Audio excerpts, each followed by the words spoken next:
Hello dear student, Rayo Martin প্রশ্ন বিচিত্রা 2027 ভোল 1 first and second সামারটিভ evaluation টেস্টের যে বইটি রয়েছে জীবনবিজ্ঞান বিষয়ের দ্বিতীয় পর্যায়ক্রমিক মূল্যায়ন, তার সিলেবাস দেখে নাও। রয়েছে 1 নম্বরে জীবনের প্রবাহমানতা, জনন থেকে বৃদ্ধি ও বিকাশ, অর্থাৎ তোমাদের যে দ্বিতীয় চ্যাপ্টার রয়েছে সেখানে 3 নম্বর চ্যাপ্টার রয়েছে বংশগতি এবং কয়েকটি সাধারণ জিনগত রোগ, এবং 4 নম্বর চ্যাপ্টার যে তোমাদের রয়েছে অভিব্যক্তি অভিযোজন। এখান থেকে টোটাল তোমাদের পরীক্ষা হচ্ছে 40-এর মধ্যে। এখানে কোন অধ্যায় থেকে গ্রুপ এ, বি, সি এবং ডিতে কতটি প্রশ্ন থাকবে এখানে রয়েছে, এখান থেকে তোমরা দেখে নেবে। আজকে আমরা সমাধান করব মধ্যশিক্ষা পর্ষদ কর্তৃক সম্প্রতি প্রকাশিত যে নমুনা প্রশ্নপত্র রয়েছে তোমাদের দ্বিতীয় পর্যায়ক্রমিক মূল্যায়নের, সেই সেটটি। তো বিভাগ কয়ে 1 নম্বর দেখো, বলেছে কোরকোদ্গমের মাধ্যমে জনন সম্পন্ন করে যে জীব সেটি হলো পেজ নম্বর 54। এখানে দেখো কোরকোদ্গম, তো কোরকোদ্গমের মাধ্যমে জনন সম্পন্ন করে ইস্ট আর হচ্ছে গিয়ে হাইড্রা। আমাদের অপশানে রয়েছে হাইড্রা, তাহলে অপশান ঘ হচ্ছে সঠিক উত্তর। এরকমভাবে প্রতিটি প্রশ্নের উত্তর পাঠ্যপুস্তকের পৃষ্ঠ নম্বর সহ অর্থাৎ প্রমাণ সহ পেতে গেলে অবশ্যই চ্যানেলটিকে সাবস্ক্রাইব করে রাখবে, ভালো লাগলে অবশ্যই লাইক করবে এবং বন্ধুদের মধ্যে শেয়ার করে দেবে। 2 নম্বর কোশ্চেন বলেছে ডিএনএর গঠনে বদল ঘটাকে বলা হয়। পেজ নম্বর 69। মিউটেশনে দেখো জীবের মধ্যে যে আকস্মিক মানে হঠাৎ এবং বংশগতভাবে সঞ্চারণযোগ্য এবং ক্রোমোজোমগত মানে ক্রোমোজোম থেকে এবং জিনগত যে পরিবর্তন সেটাকে আমরা মিউটেশন বলছি। তার মানে মিউটেশনের মধ্যেই হচ্ছে, আর মিউটেশন মানে হচ্ছে গিয়ে পরিব্যক্তি। তাহলে 2 নম্বর প্রশ্নের সঠিক উত্তর হচ্ছে আমাদের গ, পরিব্যক্তি।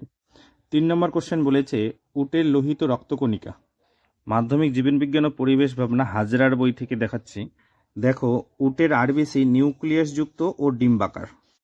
তাহলে 3 নম্বর প্রশ্ন হচ্ছে ডিম্বাকার নিউক্লিয়াস যুক্ত, খ হচ্ছে গিয়ে সঠিক উত্তর ডিম্বাকার নিউক্লিয়াস যুক্ত। 4 নম্বর প্রশ্ন বলেছে অজৈব পদার্থ থেকে জৈব পদার্থ সৃষ্টির পরীক্ষামূলক প্রমাণ দেন। পেজ নম্বর 92। এখানে দেখো জৈব যৌগ সম্পর্কে তথ্য দেন মিলার এবং উড়ে। এখানে অজৈব পদার্থ যেমন ধরো মিথেন, অ্যামোনিয়া এবং হাইড্রোজেন, এদের বিক্রিয়া ঘটিয়ে জৈব যৌগ তৈরি করেছিলেন। তাহলে 4 নম্বর প্রশ্নের সঠিক উত্তর হচ্ছে অপশান ঘ, মিলার ও উড়ে। 5 নম্বর কোশ্চেন বলেছে থ্যালাসেমিয়া রোগীদের দেহে যে ধাতু জমা হয় সেটি হলো পেজ নম্বর 86। এখানে দেখো রক্তে লোহা সঞ্চিত হতে থাকে থ্যালাসেমিয়ায়। 5 নম্বর সঠিক উত্তর হচ্ছে গিয়ে ক, লোহা। 6 নম্বর কোশ্চেন বলেছে বাদুড়ের ডানা আর তিমির ফ্লিপার যার উদাহরণ নির্দেশ করে সেটি হলো নম্বর 100। একদম নিচের লাইনে দেখো এই যে সমসংস্থ ও সমবৃত্তি অঙ্গের মধ্যে এই যে সমসংস্থ অঙ্গ তিমির ফ্লিপার এবং বাদুড়ের ডানা। তাহলে 6 সঠিক উত্তর হচ্ছে অপশান খ, সমসংস্থ অঙ্গ। 7 নম্বর কোশ্চেন বলেছে হিমোফিলিয়ার আক্রান্ত পিতা এবং স্বাভাবিক মাতার স্বাভাবিক পুত্র সন্তান জন্মানোর সম্ভাবনা হলো। ক্রসের সাহায্যে আমরা এখানে উত্তর দেখে নেব। দেখো হেমোফিলিয়া আক্রান্ত পিতা এর গ্যামেট কীরকম হবে, স্মল এইচ এবং এই যে ওয়াই, এবং স্বাভাবিক মাতা যেহেতু বলেছে দুটোই হচ্ছে এক্স ক্রোমোজোম, তাহলে ক্যাপিটাল এইচ ক্যাপিটাল এইচ।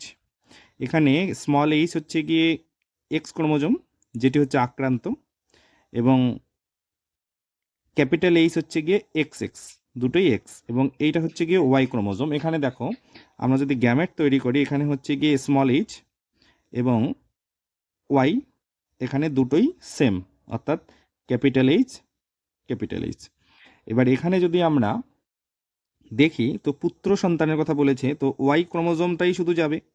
তো ওয়াই ক্রোমোজোম যে এক্স ক্রোমোজোমের সাথেই করুক না কেন নিষেক, সেক্ষেত্রে কিন্তু সুস্থ এবং স্বাভাবিক পুত্র সন্তানই জন্ম হবে, সুস্থ এবং স্বাভাবিক। তাহলে এক্ষেত্রে আমরা দেখতে পাচ্ছি দুটোই সুস্থ এবং স্বাভাবিক পুত্র সন্তান জন্ম হবে। তাহলে আমাদের সঠিক উত্তর হচ্ছে অপশান গ, 100%। 8 নম্বর প্রশ্ন বলেছে খর্বধাবকের মাধ্যমে অঙ্গজ বংশবিস্তার করে যে উদ্ভিদ সেটি হলো পেজ নম্বর 56। দেখো কচুরিপানা এবং টোপাপানা এগুলো খর্বধাবকের পর্ব থেকে করে। আমাদের অপশানে রয়েছে কতে কচুরিপানা, সঠিক উত্তর হচ্ছে ক, কচুরিপানা। 9 নম্বর প্রশ্ন বলেছে মানব বিকাশের যে দশায় হরমোনের প্রভাবে গৌণ যৌন লক্ষণ প্রকাশিত হয় সেটি হলো পেজ নম্বর 64। এখানে দেখো বয়ঃসন্ধি দশায় এখানে এই যে গৌণ যৌন লক্ষণগুলি স্পষ্ট হয়, এই সময়ে কি হচ্ছে টেস্টোস্টেরন এবং ইস্ট্রোজেন এবং প্রোজেস্টেরন এগুলোর ক্রিয়া ঘটে এবং যৌনাঙ্গের বৃদ্ধি ঘটে। 1-9 সঠিক উত্তর হচ্ছে অপশন খ, বয়ঃসন্ধি। এবারে বিভাগ খ, 2-1 নম্বর কোশ্চেন বলেছে উন্নত গুণের অধিকারী উদ্ভিদের যে শাখাটিকে গ্রাফটিংয়ের জন্য নির্বাচিত করা হয় সেটি হলো পেজ নাম্বার 56। এখানে দেখো বলেছে যে গাছটি শাখা জোড়া হয় তাকে বলা হয় শিয়ন। তাহলে শূন্যস্থানে উত্তর হচ্ছে শিয়ন। 2-2 নম্বর কোশ্চেন বলেছে বর্ণান্ধতার জন্য দায়ী জিন মানুষের ড্যাশ ক্রোমোজোমে অবস্থিত। পেজ নম্বর 85 দেখো এখানে বলেছে এই যে বর্ণান্ধতা এক্স ক্রোমোজোমে প্রচ্ছন্ন জিনের অবস্থান করে। তাহলে উত্তর হবে এক্স ক্রোমোজোম অর্থাৎ এক্স। সত্য অথবা মিথ্যা। 2-3 নম্বর প্রশ্ন বলেছে ভ্রূণ অবস্থায় সব মেরুদণ্ডী প্রাণীর ফুসফুস থাকে। পেজ নম্বর 104 এখানে দেখো বলেছে এই যে মেরুদণ্ডী প্রাণীদের ভ্রূণের যে দশাগুলো, সেখানে দেখো গলবিল অঞ্চলে বহিস্থ ফুলকা খাস থাকে, অন্তস্থ যুগ্ম ফুলকা থলি থাকে, লেজ সদৃশ গঠনে খণ্ডকের মতো সজ্জিত মায়োটম পেশি থাকে। আমরা কিন্তু ফুসফুস দেখতে পেলাম না, তাহলে এটা হবে গিয়ে মিথ্যা। এর পরের কোশ্চেন বলেছে 2-4 মটর গাছের সাদা রঙের ফুল হলো প্রকট বৈশিষ্ট্যের একটি উদাহরণ। পেজ নম্বর 74 এখানে আমরা দেখছি দেখো সাদা যে ফুল, এই যে ফুলের বর্ণ সাদা, এটি হলো প্রচ্ছন্ন বৈশিষ্ট্য। এটিও হচ্ছে গিয়ে উত্তর মিথ্যা। পরে রয়েছে স্তম্ভ। 2-5 অ্যামিবা। পেজ নম্বর 54 এখানে দেখো অ্যামিবা বিভাজন পদ্ধতিতে বংশ বিস্তার করে। তাহলে 2-5 অ্যামিবা হচ্ছে গিয়ে গয়ের সাথে বিভাজন, এখানে হবে 2-5। 2-6 বলেছে ক্যাকটাসের পাতার কাটায় রূপান্তর। পেজ নম্বর 105 দেখো এখানে বাষ্পমোচন হার হ্রাস করার জন্য ফণিমনসা অর্থাৎ ক্যাকটাসের পাতা কাটায় রূপান্তরিত হয়েছে। 2-6 হচ্ছে বাষ্পমোচন রোধ, ঘয়ের সাথে হবে 2-6। 2-7 বলেছে প্রাকৃতিক নির্বাচনবাদ। পেজ নম্বর 96 দেখো ডারউইনের মতবাদ, এখান থেকে শুরু করে এই দিকে 97 পেজে দেখো নিচের দিকে প্রাকৃতিক নির্বাচনবাদ। 2-7 প্রাকৃতিক নির্বাচনবাদ হলো ডারউইনের মতবাদ, তাহলে ক্ষয়ের সাথে হবে 2-7। পরের প্রশ্ন 2-8 বলেছে নিচে সম্পর্কযুক্ত একটি শব্দ জোড় দেওয়া আছে, প্রথম জোড়টি সম্পর্ক বুঝিয়ে দ্বিতীয় জোড়টি শূন্যস্থানে উপযুক্ত শব্দ বসাও। প্রথমে রয়েছে যৌন জনন, রয়েছে গ্যামেট। এবার অযৌন জনন, তো যৌন জননের একক হচ্ছে গ্যামেট, তাহলে অযৌন জননের একক কি? পেজ নম্বর 53 এখানে দেখো অযৌন জনন রেণুর সাহায্যে সম্পন্ন হয়, তাহলে এখানে উত্তর হবে রেণু। এর পরের কোশ্চেন বলেছে 2-9 মানুষের শুক্রাণুতে অবস্থিত অটোজোমের সংখ্যা কত? পেজ নম্বর 82 এখানে দেখো এই যে শুক্রাণু, এটাও শুক্রাণু এটাও শুক্রাণু, তো এখানে দেখো 22A মানে 22টি অটোজোম, এই যে 22টি অটোজোম, তাহলে অটোজোম সংখ্যা 22 হবে, উত্তর হবে 22টি। পরে বিভাগ গ, বিভাগ ঘয়ের 3-1 নম্বর প্রশ্ন বলেছে স্বপরাগযোগের একটি সুবিধা ও একটি অসুবিধা লেখো। পেজ নম্বর 60 এখানে দেখো স্বপরাগযোগ এবং ইতর পরাগযোগের সুবিধা এবং অসুবিধাগুলো দেওয়া রয়েছে, এখান থেকে তোমরা উত্তর লিখবে। 3-2 নম্বর প্রশ্ন বলেছে মেন্ডেলের একসংখ্যক জননের পরীক্ষায় ফিনোটাইপ ও জিনোটাইপ অনুপাত কি কি ছিল? পেজ নম্বর 76 দেখো ফিনোটাইপ অনুপাত 3:1 এবং জিনোটাইপ অনুপাত হচ্ছে 1:2:1। 3 নম্বর প্রশ্ন বলেছে কাটিং এর মাধ্যমে কিভাবে নতুন উদ্ভিদ সৃষ্টি হয়? পেজ নাম্বার 56 এখানে দেখো কাটিং বা শাখা কলম, এই পয়েন্টটাকে লিখতে হবে। 4 নম্বর প্রশ্ন বলেছে মাছের পটকার অভিযোজনগত গুরুত্ব উল্লেখ করো। পেজ নম্বর 105 এখানে দেখো মাছের পটকার এই যে অভিযোজন গুরুত্ব, এই যে পটকা ছবি সহ তোমরা লিখবে। 5 নম্বর কোশ্চেন বলেছে মানুষের ক্ষেত্রে দৃশ্যমান প্রকরণের দুটি উদাহরণ দাও। পেজ নম্বর 69 এখানে দেখো প্রকরণের উদাহরণ দেওয়া রয়েছে, এই যে কানের যুক্ত মুক্তলতি এবং রোলার জিপ ও স্বাভাবিক জিপ। 6 নম্বর কোশ্চেন বলেছে দুটি সংকর লম্বা মটর গাছের মধ্যে সংকরায়ন ঘটানোর ফলে কত শতাংশ সংকর লম্বা মটর গাছ পাওয়া যাবে তা চেকার বোর্ডের সাহায্যে দেখাও। ক্রসের সাহায্যে আমরা দেখে নেব। দেখো সংকর লম্বার অ্যালিল হচ্ছে গিয়ে capital T small T, capital T small টি। এবার যদি আমরা গ্যামেট এখানে তৈরি করি ক্যাপিটাল টি স্মল টি, এখানেও হচ্ছে ক্যাপিটাল টি স্মল টি। এবার আমরা যদি একটা ছোট্ট করে চেকার বোর্ড তৈরি করি, দেখো এখানে তো ক্যাপিটাল টি স্মল টি, এখানে হচ্ছে ক্যাপিটাল টি স্মল টি।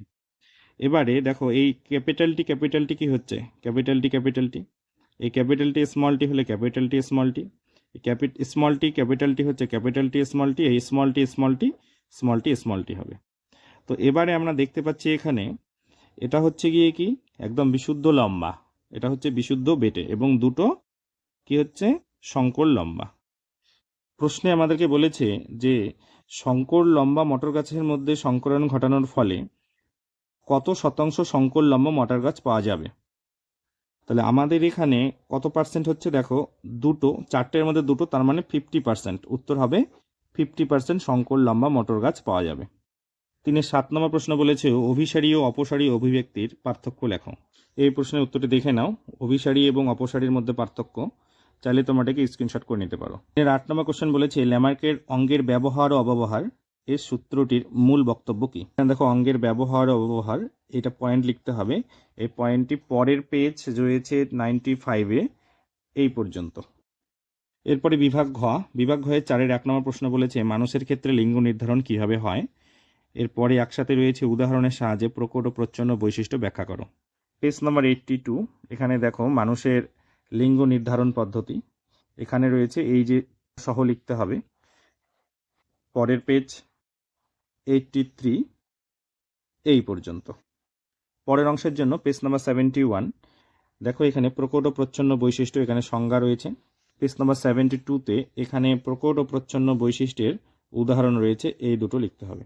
4-এর অথবা প্রশ্ন বলেছে বিশুদ্ধ কালো লোম ক্যাপিটাল বি এবং অমসৃণ লোম ক্যাপিটাল আর, এবং বলেছে যে গিনিপিগের সঙ্গে যদি বিশুদ্ধ সাদা লোম স্মল বি ও মসৃণ লোম স্মল আর বিশিষ্ট গিনিপিগের যদি সংকরণ ঘটানো হয় তাহলে F2 জনতে কত ধরনের জিনোটাইপ পাওয়া যায় চেকার বোর্ডের সাহায্যে দেখাও।